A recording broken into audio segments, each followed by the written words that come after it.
In today's tutorial, I'm going to show you guys how to enable or disable network discovery on your Windows computer.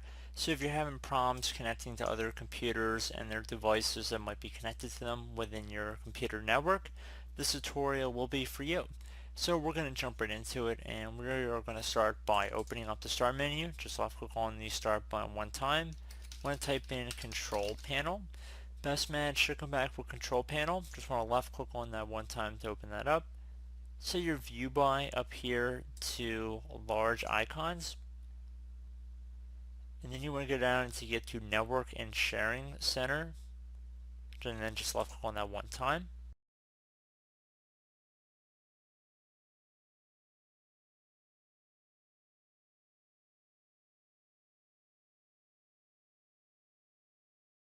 Now you want to left click on the left side where it says Change Advanced Sharing Settings.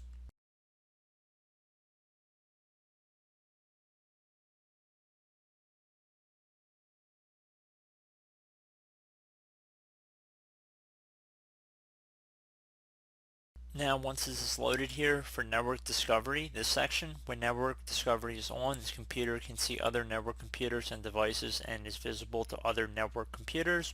Left click inside the oval for the one to turn on network discovery. If you're looking to turn it off, select the second one. And also do the same thing for the file and printer sharing as well. So turn on file and printer sharing again depending on what you're trying to achieve here. And then turn left click on Save Changes.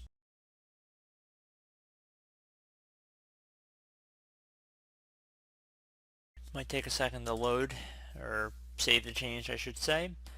And once it's done, you should just be able to click on OK if you get a user account control prompt.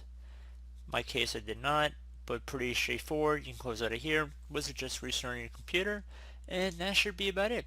So as always, thank you guys for watching this brief video. I do hope I was able to help you out, and I do look forward to catching you all in the next tutorial. Goodbye.